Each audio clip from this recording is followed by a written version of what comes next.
en el libro de Apocalipsis. A muchos les da miedo leer Apocalipsis, ¿no? muchas cosas feas ahí, cuando hablan de la bestia y de todo eso, ¿verdad? Hay algunas cuestiones que son espirituales, ¿verdad? Y tenemos bastantes ilustraciones, signos ahí, de cosas que pueden atemorizar al que desconoce la palabra de Dios, pero el libro de Apocalipsis para la iglesia es un libro de consuelo, de ánimo para nosotros, porque nosotros vamos a ser apartados de la tribulación, de la ira venidera. Por eso simplemente estamos estudiando eso para que se den cuenta lo que va a pasar en ese tiempo y para que se den cuenta cuánto Dios nos ama a nosotros. En los versículos, estamos en el capítulo 14, en los versículos del 1 al 5, vimos al Cordero con los 144,000 de pie, y estaban junto al monte de Sión, es decir, en Jerusalén. Allí estaban. Estos 144,000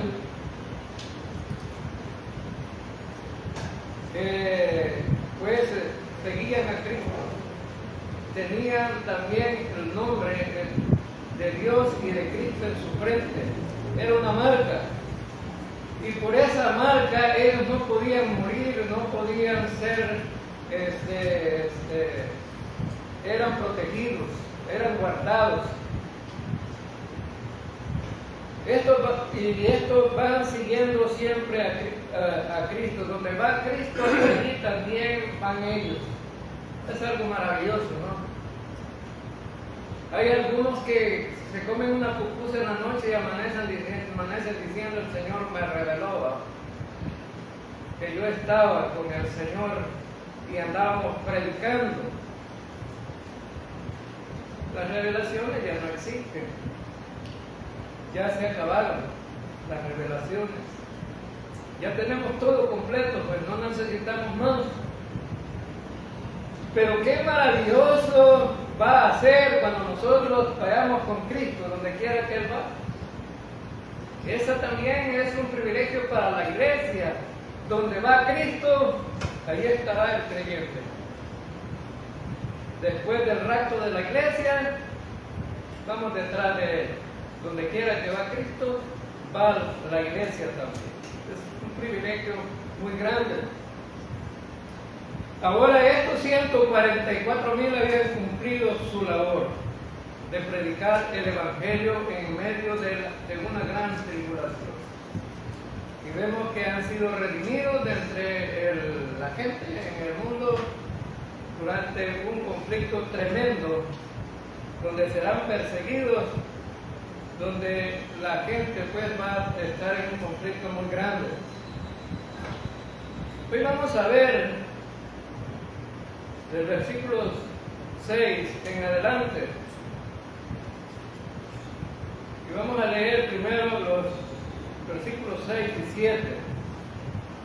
Vi volar por en medio del cielo otro ángel que tenía el Evangelio eterno para predicarlo a los moradores de la tierra, a toda nación, tribu, lengua y pueblo, diciendo a gran voz: temed a Dios y dadle gloria, porque la hora de juicio ha llegado, y adorad a aquel que hizo el cielo y la tierra, el mar y las fuentes de las aguas.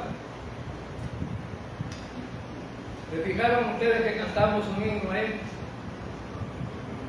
Y ese himno termina con estas palabras que estamos leyendo aquí. Está en el versículo 7 de este pasaje. Adorar a aquel que hizo los cielos, la tierra, el mar y las fuentes de las aguas. Entonces, vamos a ver algunos aspectos importantes del plan de Dios para la humanidad.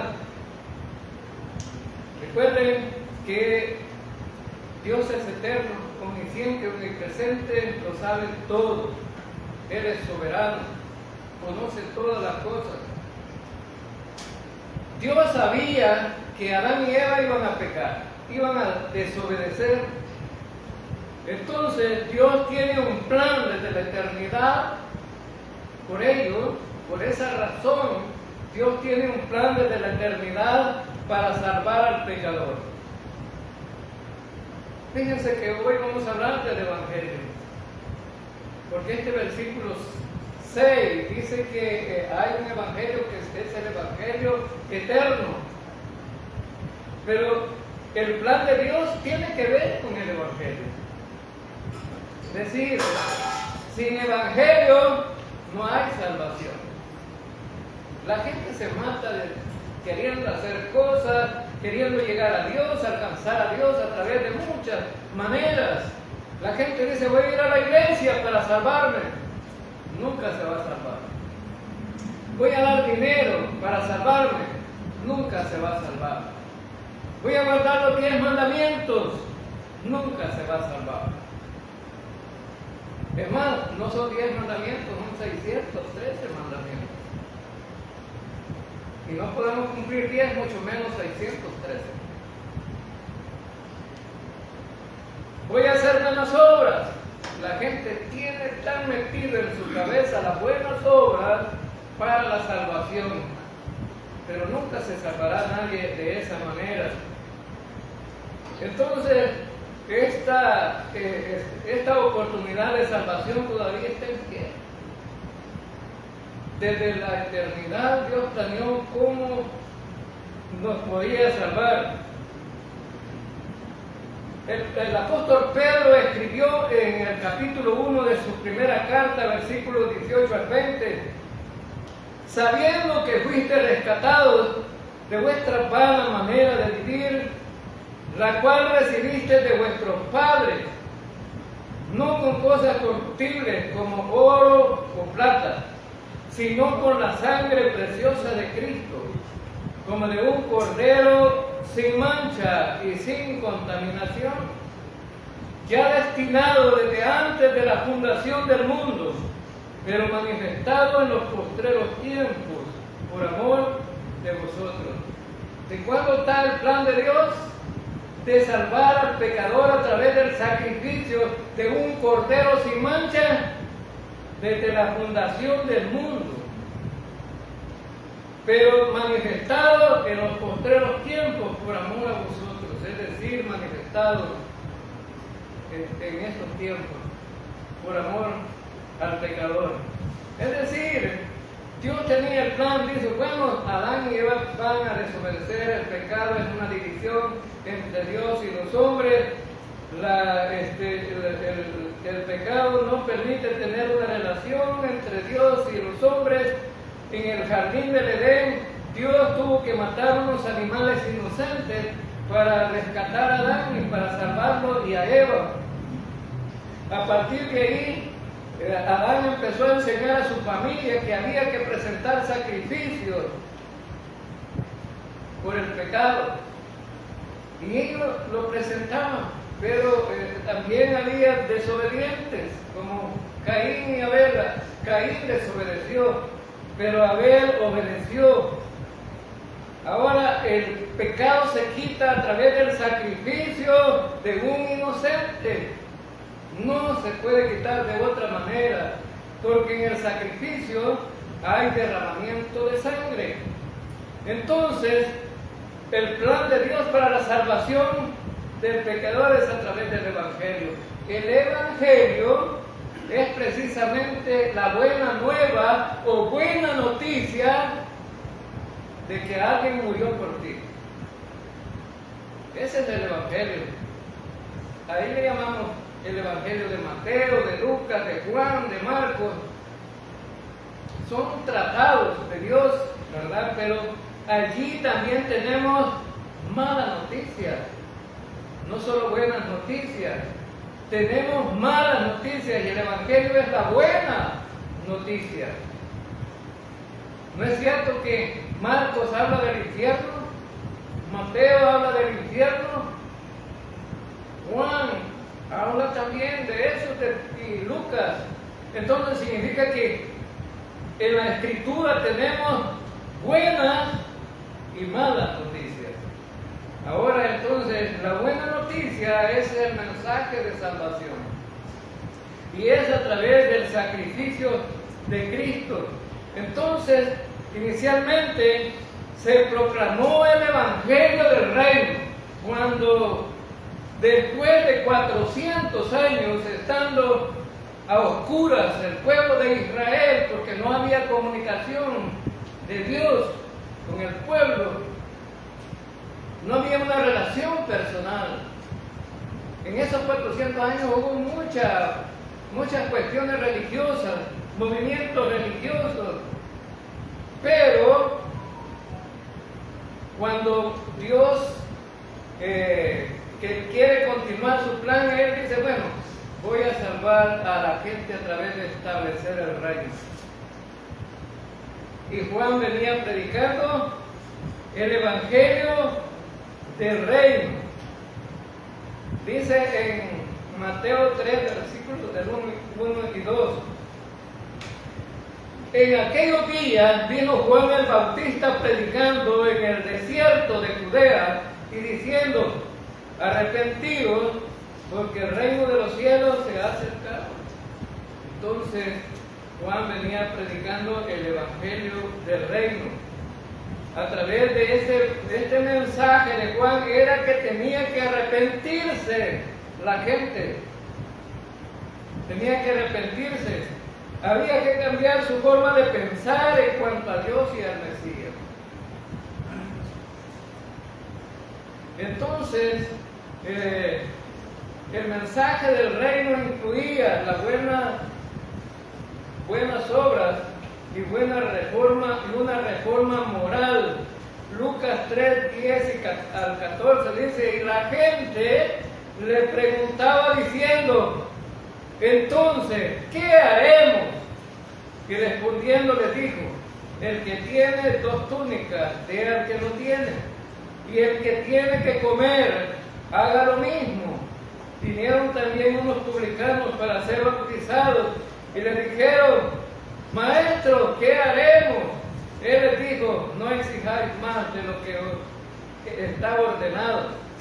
También le preguntaron unos soldados diciendo, ¿y nosotros qué haremos? Y le dijo, no hagáis extorsión a nadie, ni calumniéis, y contentaos con vuestro salario. Había un desorden en el pueblo. La gente estaba haciendo cuestiones fuera de la voluntad de Dios y había que cambiar esa forma de vida. Pero Cristo no estableció el reino. Esa era la forma de vida que iba a haber en el reino. Pero Cristo no estableció el reino porque lo rechazaron. Porque ellos esperaban un Mesías que venía a libertarlos de la esclavitud que estaban sometidos del pueblo romano. Y ellos esperaban un general en un caballo blanco que venía a conquistar. Porque en el Antiguo Testamento se hablaba de eso. Pero ¿cómo se presenta Jesús? ¿Cómo se presenta Jesús? He ahí el Cordero de Dios que quita el pecado del mundo. Se presentó como un cordero, no como un general. Y por eso Israel lo rechazó y por eso Él no estableció el reino. Mas a todos los que le recibieron, a los que creen en su nombre, les dio potestad de ser hechos hijos de Dios. Solamente los que le recibieron,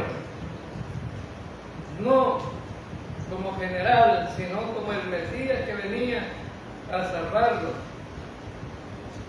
pero no como un general. A los suyos vino y los suyos no lo recibieron. Significa que lo rechazaron a Cristo y por eso no estableció el reino. Entonces, el evangelio que Israel esperaba era precisamente la buena noticia que iban a ser libertados de la esclavitud del yugo de los romanos. Ese era el evangelio que ellos esperaban. Pero a partir del rechazo de Jesucristo, a partir de ese rechazo que ellos hicieron del Mesías, Jesucristo habló en el capítulo 16, versículo 21 de Mateo. Desde entonces comenzó Jesús a declarar a sus discípulos que tenía que ir a Jerusalén y a padecer mucho en manos de los ancianos y de los principales sacerdotes y de los escribas, y ser muerto y resucitar al tercer día. Entonces Jesús empezó a declarar que Él iba a morir. No venía a conquistar a través de las armas. Él venía a morir por el pecador. Y dijo: voy a ser maltratado por las autoridades, por los principales religiosos. Voy a morir, pero al tercer día voy a resucitar. ¿Cómo se le llama eso, hermano? ¿Cómo se le llama esas dos palabras? Muerte y resurrección. ¿Cómo se le llama? Se le llama evangelio. La buena nueva, buena noticia de que Cristo va a morir por el pecador. Eso es que se le llama evangelio. La gente cuando le preguntamos: ¿y qué es evangelio? La palabra de Dios. Pero toda la palabra de Dios tiene diferentes noticias, ¿no? Ahora, pero esta es una buena noticia. ¿Por qué?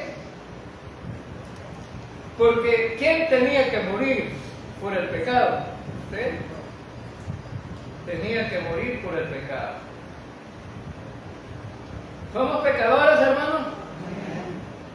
Necesitábamos entonces morir para ir y ser condenados y ir al infierno, porque nuestra muerte no nos salvaba. Si nosotros tuviéramos que morir, dijo Pablo, moriríamos con los buenos, mucho menos con los pecadores. Si alguien muriera por un bueno, dice, pero no por un pecador. Ahora, la muerte nuestra no quitaba el pecado. Entonces, Jesús empezó a declarar que Él tenía que morir. Y después, posteriormente a la predicación de Jesús, viene el apóstol Pablo encargado de predicar el Evangelio. ¿Cuál Evangelio, hermano? El Evangelio de la gracia. Y es otro Evangelio. El Evangelio de la gracia. ¿Cuál es la diferencia entre el Evangelio del Reino y el Evangelio de la gracia? Tenemos que tener claro eso. El Evangelio del Reino es un Mesías que venía vivo a salvar al pueblo de Israel y establecer un reino donde Él sería el rey. Pero el Evangelio de la gracia está hablando de un Mesías que tiene que morir. Hay una diferencia, ¿no? Tiene que morir, pagar por los pecados del pecador, morir en una cruz, derramar su sangre en esa cruz por el pecador para justificar al pecador, limpiarlo de todos sus pecados. Entonces, en 1 Corintios el apóstol Pablo fue bien claro cuál es el Evangelio de la gracia de Dios. Y el Evangelio de la gracia de Dios está en el capítulo 15 de 1 Corintios, versículos 3 y 4. Porque primeramente os he enseñado lo que asimismo recibí, que Cristo murió por nuestros pecados, conforme a las Escrituras, y que fue sepultado, y que resucitó al tercer día, conforme a las Escrituras. Cuando llegó Pablo a la iglesia de Corinto, le dice: les voy a recordar lo que yo ya les prediqué. Se los voy a recordar. Si ustedes han retenido este mensaje, son salvos, y si no, creyeron en vano. Pablo le dice: el evangelio que yo recibí, que les he predicado a ustedes, es que Cristo murió por nuestros pecados. Y si ustedes retienen ese mensaje en su corazón, en su mente, lo creen, son salvos. Pero si no lo creen, creyeron en vano, es decir, no son salvos. Y que fue sepultado como testimonio de que realmente había muerto y que resucitó al tercer día como testimonio de que Él viene a dar al hombre vida eterna, no una vida cualquiera, una vida que va a ser eterna. Recuerden, vamos a predicar el Evangelio eterno hoy. Ahora, Pablo le dice, este es el mensaje que deben de creer. Si ustedes lo creen, son salvos, y si no, creyeron en vano. No se trata de una oración para el pecador, hermano. Porque la gente dice, mire, usted es salvo. No, haga esta oración conmigo, la oración del pecador. Y empiezan a hacer una oración. Vaya, ya hizo la oración, ya usted es salvo. Mentira. Una mentira del diablo. Una oración no te salva. Te salva el creer que Cristo murió por ti. En la cruz del Calvario derramó su sangre. Porque sin derramamiento de sangre no hay perdón de pecado. No hay remisión de pecado. Es decir, los pecados ahí quedan. Remitir es mandarlos lejos, los pecados.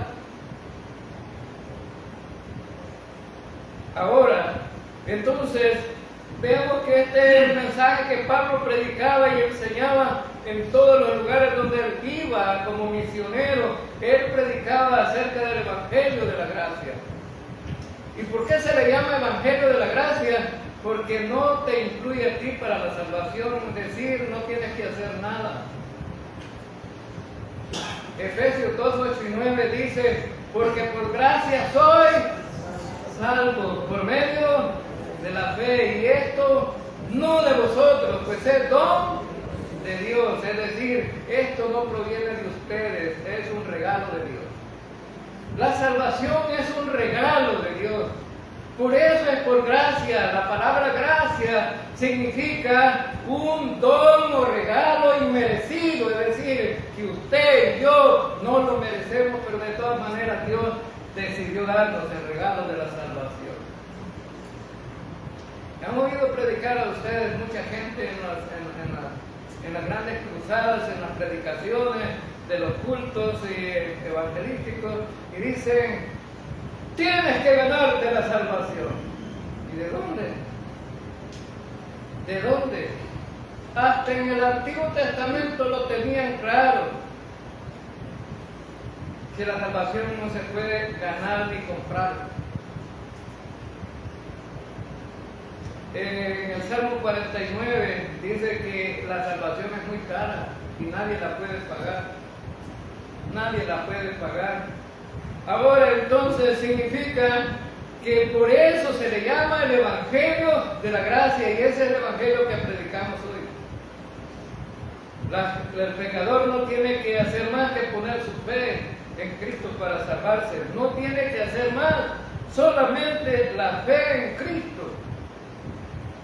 Y eso lo salva. No se trata de dar dinero, no se trata de hacer sacrificios. Hay algunos que ayunan hasta una semana, algunos que pasan en vigilia todos los días tratando de alcanzar la salvación y nunca la van a tener porque no es el requisito de Dios. Ya Dios en la eternidad había establecido que era a través de la muerte de Cristo.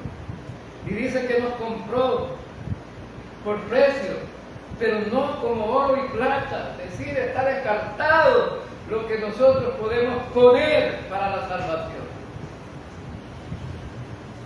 Pero dice, sino con la sangre preciosa de un cordero sin mancha y sin contaminación.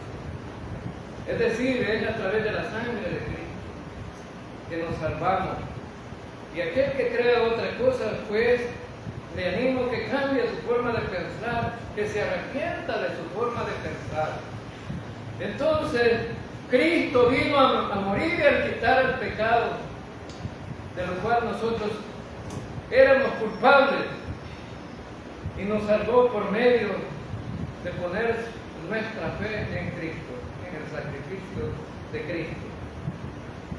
En Hechos de los Apóstoles, capítulo 10, versículo 43, dice: de este dan testimonio todos los profetas, de que por su nombre todo el que cree en Él recibe perdón de pecados.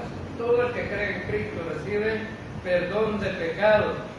En Hechos de los Apóstoles, capítulo 16, versículos 30 y 31, dice: después de sacarlos, dijo: señores, ¿qué debo hacer para ser salvo? Y ellos respondieron: cree en el Señor Jesús y serás salvo tú y tu casa. Es por la fe, por creer. Ahora nos encontramos entonces en el versículo 6 y 7 de Apocalipsis. En el capítulo 14, versículos 6 y 7, dice que vio volar por el medio del cielo a otro ángel. Un ángel es un mensajero que traía un mensaje para la humanidad de la tribulación, es decir, todo el mundo encerrado en las naciones, encerrado en todo lo que concierne a las actividades de confrontación en contra del anticristo.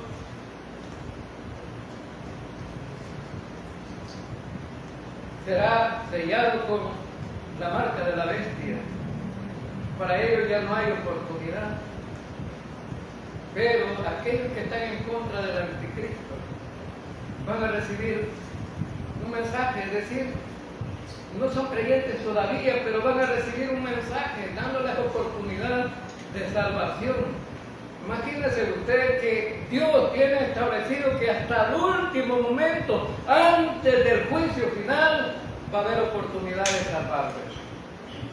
Va a haber oportunidad de salvarse. El ángel pasará volando y predicando el Evangelio. ¿Cuál Evangelio, hermano? El Evangelio eterno. El Evangelio eterno. Ya no es el Evangelio de la gracia, hermano, pero es lo mismo, el Evangelio eterno. Y ya vamos a ver por qué. Porque el deseo de Dios es que todos escuchen este mensajero. El mensajero va a estar en el aire. Dice que está volando. Algunos han interpretado, dicen: no es un hombre, no es una persona, es un avión que va a pasar, una avioneta que va a pasar comunicando el Evangelio con una grabación. Así piensan algunos. Aquí dice que es un mensajero.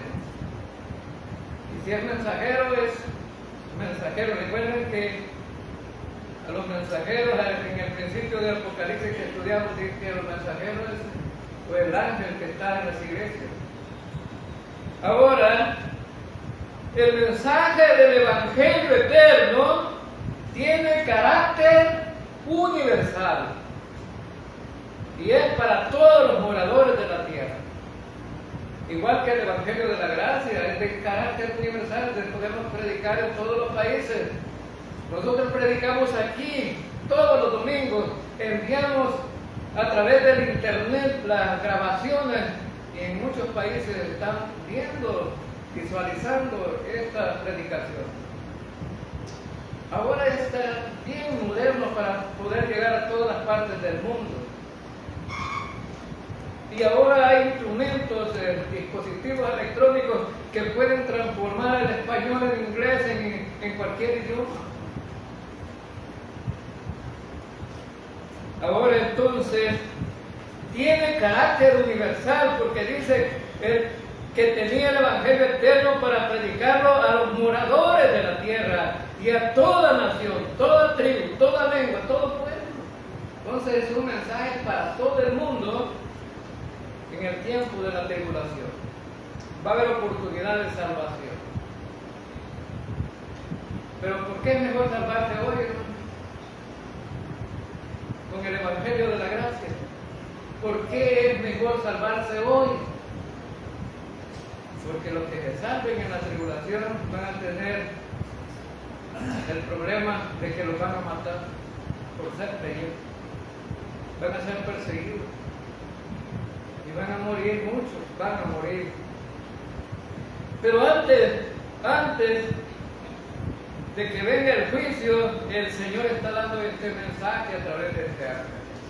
Dice, tienen que oír este mensaje de salvación para todo el mundo, todo pueblo, lengua y nación. Es decir, que este mensaje tiene una importancia tal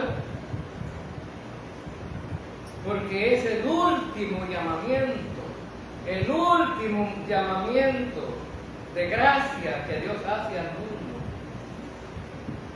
antes de que Cristo venga con el juicio. Es el último llamado para la salvación. Hay algunos que dicen, ¿verdad? No, ya cuando estén las últimas me voy a salvar, le voy a pedir a Dios que me salve las últimas. Cuando ya van a morir, va. Porque mientras están alentados y buenos, se les predica el Evangelio y no quieren. Pero eso de las últimas no es seguro, ¿no? Hay gente que va caminando por la calle tranquilo, no está enfermo, tiene buena salud y de repente se da un carro en la calle, ¿no? Y lo mata. ¿Qué pasó? Pues te salvaste en la última. ¿No? Te murió sin Cristo. Ahora es la oportunidad de salvarse y el Evangelio es algo gratuito, un regalo que te está dando el Señor. Solamente tienes que recibirlo por gracia. Este último llamamiento es lo que leemos en Mateo capítulo 24, versículo 14, y será predicado este Evangelio del reino en todo el mundo para testimonio a todas las naciones, y entonces vendrá el fin. Vendrá el fin. Sí. Y eso es lo que está anunciando este ángel, ¿no? Entonces la gente no va a poder tener excusa que no se salvó, no se va a poder presentar al juicio del trono blanco y decir, Señor, yo no soy culpable de nada, nunca oí el mensaje del Evangelio. Para esto está el Señor diciendo aquí que va a predicar el Evangelio a toda la gente. No va a haber quien diga no oí el mensaje. Porque para poner pretexto somos número uno, ¿verdad? Somos número uno los seres humanos. Pero no va a poder decir a nadie me predicó. Nadie me predicó. Hermano, ni necesita predicación para la salvación del Evangelio. Dios, sabiendo que el hombre es irresponsable, les manda un mensaje del Evangelio. Pero si nosotros fuéramos razonables, no necesitaríamos un mensaje para la salvación. Pero Dios, en su infinita gracia y misericordia, nos manda un mensaje. Nos manda un mensaje para que no pongamos excusas. Ahora, nosotros por eso tenemos que continuar predicando, hermano, el Evangelio. No tenemos excusa tampoco nosotros de dejar de predicar. De todas maneras, allá en el final de los tiempos se va a predicar. No, hermano. Es una tarea que nos han encomendado a nosotros también. Ir a todas las naciones y predicar el Evangelio. Ir a todo el mundo y hacer discípulos a todas las naciones. Ahora, entonces, ¿cuál es el mensaje del Evangelio eterno aquí? ¿Cuál es el mensaje del Evangelio eterno? Dice, temed a Dios y dadle gloria, porque la hora del juicio ha llegado, y adorad a aquel que hizo el cielo y la tierra, el mar y las fuentes de las aguas. Lo primero que dice que debemos de es un llamado de temer a Dios, respetar a Dios. Respetar a Dios. Adorar al Creador. Adorar al Creador. Es un llamado a todos los hombres para que reconozcan que Él es el Dios verdadero. Ese es el mensaje que trae aquí. ¿Cuál es el mensaje para Nínive, para la salvación de los ninivitas en el tiempo de Jonás? Miren, de aquí 40 días todos ustedes van a morir, les dijo Jonás. Esa era la predicación de Jonás. ¿Y cuántos se salvaron? Hasta los animales, ¿no? Se salvaron. ¿Sí?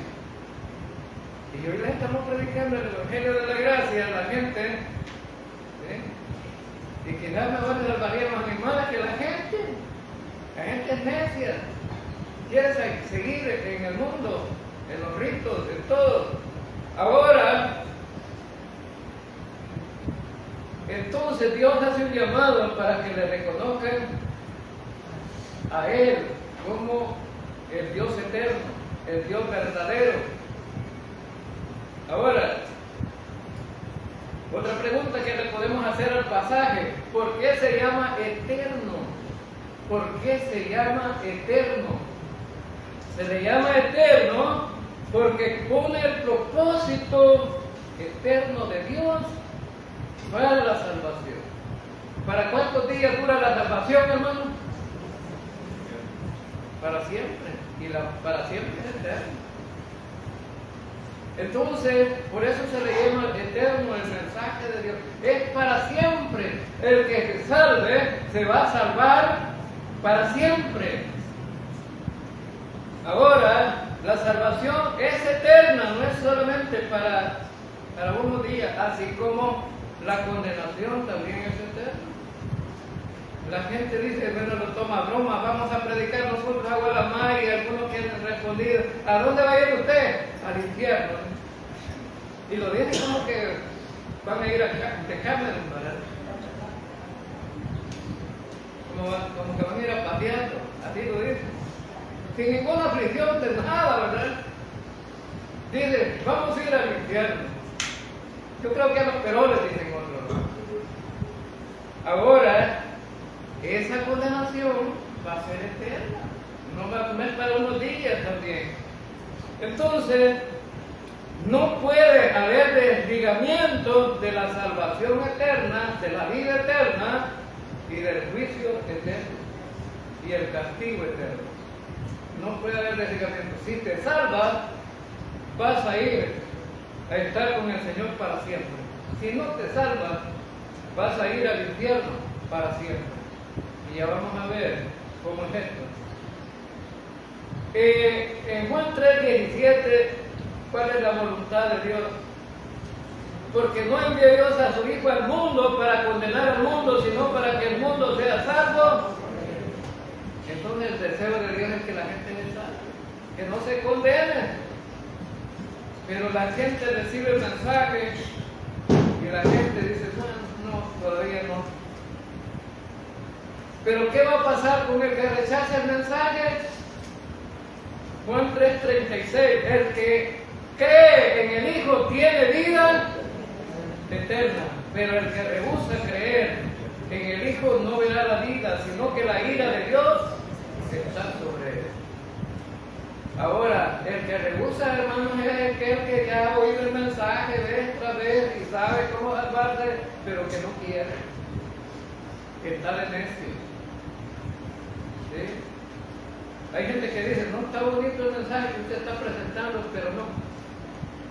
Y cuando le dije, pero no es que está rechazando el mensaje, ¿no? Entonces, durante la tribulación, se le dirá a la gente, teman, adoren a la bestia. También va a haber un llamado para que adoren a la bestia, ¿no? Ahora, pero este mensajero de Dios dice, teman y adoren al Dios verdadero. Tienes que escoger, igual que en el Evangelio de la Gracia, tienen que escoger a quién quieren seguir, si a Cristo o las demás cosas del mundo. Ahora entonces el anticristo va a pedir que le adoren y mucha gente lo va a seguir y va a estar amistad con él y muchos serán engañados. ¿Por qué? Porque se presenta como el Mesías que la gente quiere, haciendo milagros, ¿no? Con sus compinches que tiene, ¿no? de la bestia que salió del mar y la bestia que salió de la tierra, ¿no? El anticristo y los falsos profetas tienen una relación entre ellos ahí. Entonces, y la bestia que salió de la tierra va a pedir que adoren a la bestia. Y va a haber milagros. La gente busca milagros, van a haber milagros. Milagros que provienen de Satanás. ¿Puede ser milagro Satanás, hermano? Claro que sí. Van a haber milagros, la gente va a tener señales tremendas y la gente va a creer. Este es el Mesías que nosotros queríamos. Este es el Mesías que nosotros decíamos que tenía que venir. Se sienta como gobernante porque va a ser un gobernante político también y religioso. Ahora entonces, veamos en Romanos que dice, si nosotros quisiéramos salvarnos, no necesitaríamos el Evangelio, pero de todas maneras Dios nos manda el Evangelio. Romanos capítulo 1, versículos 19 y 20. Porque lo que de Dios se conoce le es manifiesto, pues Dios se lo manifestó, porque las cosas invisibles de Él, su eterno poder y deidad se hacen claramente visibles desde la creación del mundo, siempre entendidas por medio de las cosas hechas, de modo que no tienen excusa. Si quisieras salvarte, solamente tendrías que contemplar todo lo que existe. Hay algunos que dicen Dios es injusto porque algunos no oyeron el mensaje del Evangelio y no se van a salvar. Dice Dios, no tienen excusa. Si alguien se quiere salvar, basta ver las maravillas que Dios ha hecho. Te levantas en la mañana y ves que el sol va saliendo aquí en Oriente, y en la tarde ves que se está ocultando en Occidente. El sol no tiene ninguna pita ahí amarrada, ¿verdad?, para que la vayan pasando para allá. El sol, ¿verdad?, en el espacio sideral, y la tierra va en movimiento y tú no lo sientes, ¿no? La gravedad no permite que uno lo sienta. Es maravilloso, ¿no?, la creación de Dios. Solo fíjate en ti mismo, pues. Ponte en un espejo y vea las maravillas que Dios ha hecho en ti. Lo maravilloso que es. ¿Sí? Cuando te pones en el espejo y te dices que guapo que sos, ¿no? Eres un guapo, ¿verdad? Pero como dicen del campo de allá del occidente, de guapa sales que sos. Y te pones en el espejo y dices, ahora entonces yo cuando me pongo en el espejo digo, no pasa de 15 votos. Pero ya me están colgando los pellejos, pero ahora entonces, maravilla que ha hecho Dios, los ojos, los oídos, la nariz, la boca. Mire, te falta algo de eso y estás desequilibrado. Una uña que te falte, estás desequilibrado. Entonces, el ángel dice, solo que vean la creación de Dios es suficiente para que el pecador se salve. ¿Sí? Dice que vean el cielo, la tierra, toda la creación que Él ha hecho. Ahora veamos el versículo 8. Vamos a ver, no nos falta poco tiempo, vamos a ver si terminamos el versículo 8. Otro ángel le siguió diciendo, ha caído Babilonia, la gran ciudad, porque ha hecho beber a todas las naciones del vino del furor de su fornicación. Babilonia la grande. Otro ángel aparece con otro mensaje, ¿no? En el capítulo 8 apareció el primer ángel dando un mensaje, ¿no? Y en el versículo 6 dice otro ángel, y aquí aparece otro ángel, otro mensaje, otro mensajero. Ha caído Babilonia, la gran ciudad, porque ha hecho beber a todas las naciones del vino del furor de su fornicación. Allá en el capítulo 17 vamos a ver específicamente esta Babilonia la Grande. Aquí solamente le vamos a dar un retoque. Esa Babilonia la Grande, literal, se refiere a la gran ciudad construida por Nabucodonosor. Nabucodonosor se paró en la azotea de su palacio y mira la gran ciudad. Y ya le había advertido Daniel: humíllate, sé humilde, no seas soberbio, para que Dios no te castigue. Porque ya le había dado una profecía, ¿no? Y Nabucodonosor se le olvida y se para: esta es la gran ciudad que yo he creado. Solo dijo aquello y lo convirtió en un animal. La gran soberbia del hombre. Entonces eso representa esto, ¿no? La Babilonia, la gran soberbia del hombre y el poder y el dominio. Entonces siempre Israel estuvo 70 años ahí, pues, siendo dominado por ellos. Entonces, esos 70 años había una influencia de los habitantes del lugar para los judíos. Muchos comerciantes judíos se convirtieron en vendedores de ídolos. Tenían negocios de prostitución. Tenían un poder también para ayudar a los mismos babilonios. Entonces, pero simbólicamente, este es un sistema del mundo que se opone a Dios. Simbólicamente, ¿no? Es un sistema del mundo que se opone a Dios y utiliza el poder, la idolatría, la influencia política para perseguir o oprimir a los creyentes.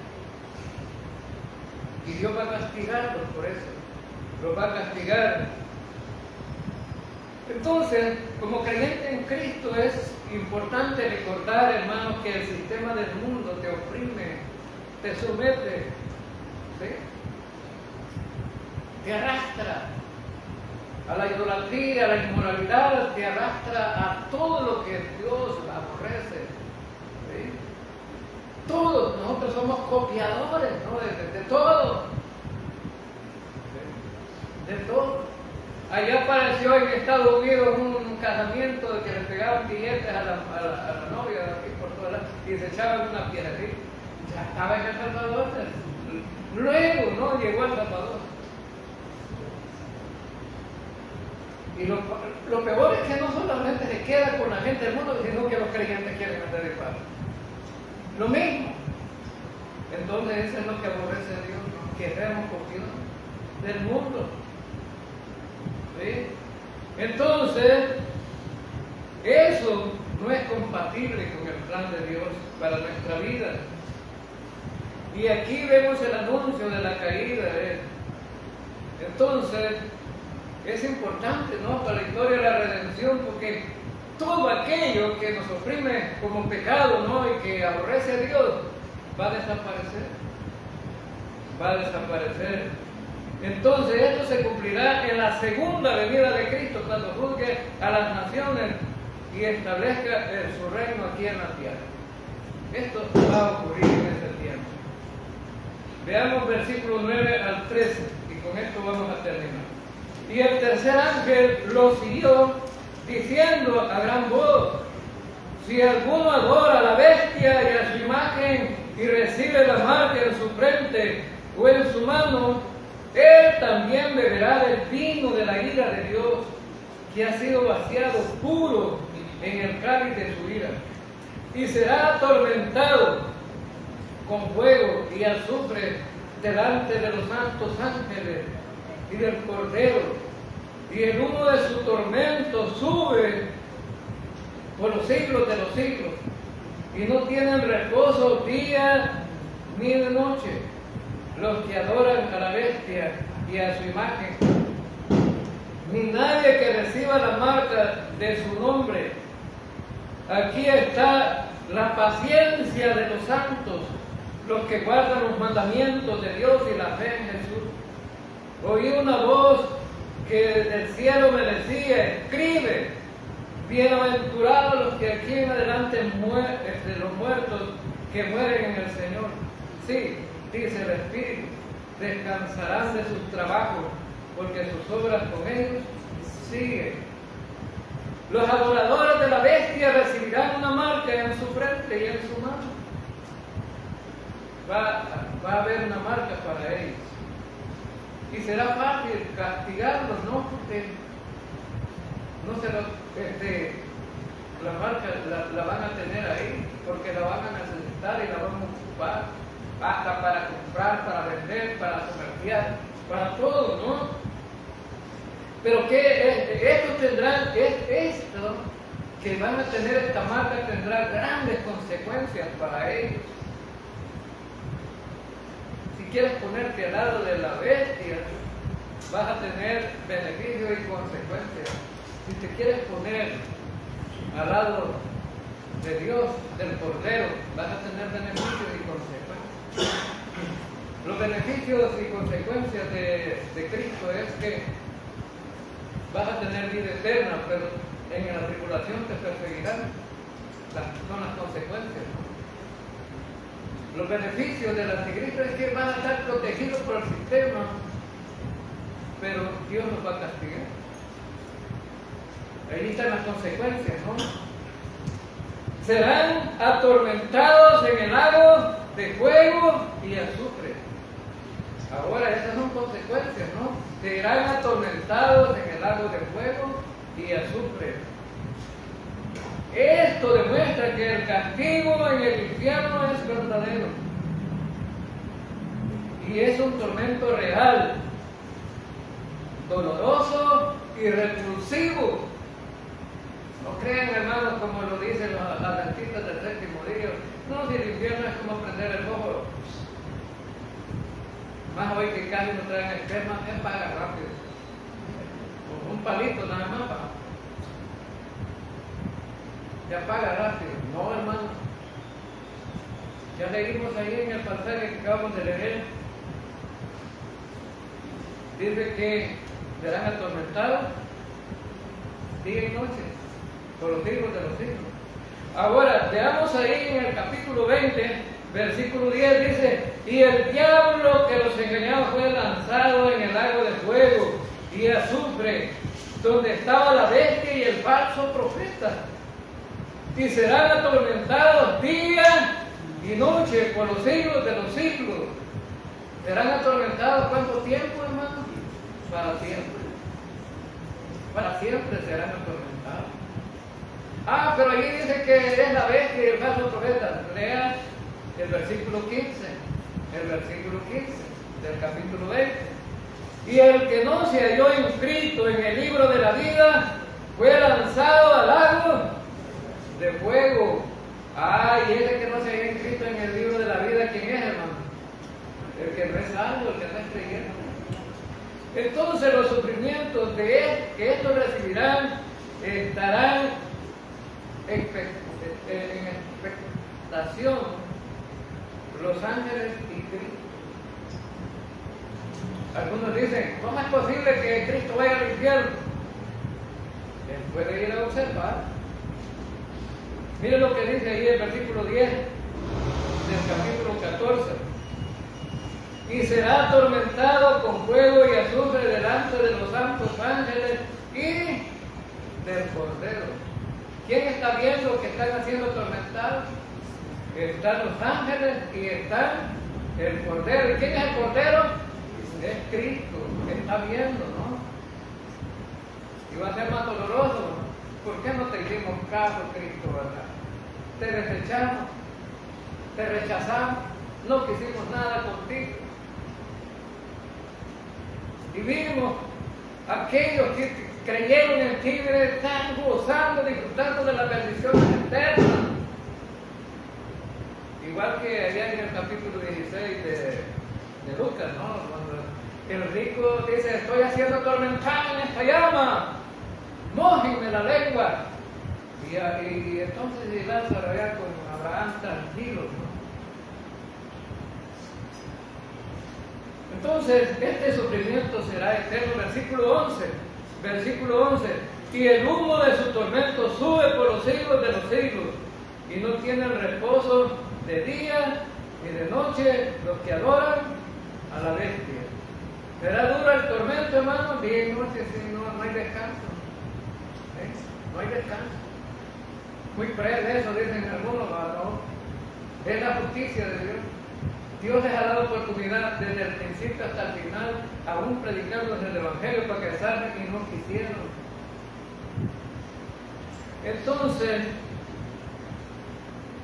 lo contrario a los que tengan la marca de la bestia, ¿no? Los creyentes, los santos, serán bienaventurados, porque no recibirán el castigo eterno. Versículo 12 dice, ¿qué dice el versículo 12? Aquí está la paciencia de los santos, los que guardan los mandamientos de Dios y la fe. Allí en la tribulación los santos van a sufrir, pero dice, los que tengan paciencia del sufrimiento, ¿no? Son bienaventurados los muertos en el Señor, de aquí en adelante. Ustedes serán bienaventurados. Ahí en el versículo 13, oí una voz que desde el cielo me decía, escribe, bienaventurados de aquí en adelante los muertos que mueran en el Señor. Sigue ese espíritu. Descansarán de sus trabajos, porque sus obras con ellos siguen. La gente va a dejar de vivir aquí, pero después de que deje de vivir aquí, ¿para dónde van? Van para estar en la presencia del Señor en la eternidad. Y resulta que van a ser bienaventurados al morir por causa del Señor. Las obras de los que mueren en el Señor serán recortados en el cielo, dando dignidad y significado al trabajo del Señor que no es en vano. Ese trabajo que hizo usted, que le sirvió al Señor con alegría, con gozo, lo hizo de buena gana, no por obligación, porque lo pusieron. Aún estos hermanos que abren la puerta, que cualquiera puede decir, ¿verdad? Esto de abrir la puerta no es nada. No, hermano, es un privilegio y es lo mejor que alguien puede hacer, servirle a otro para que entre. Y esa obra que usted hace aquí será recordada ya. ¿Sí? Será recordada ya.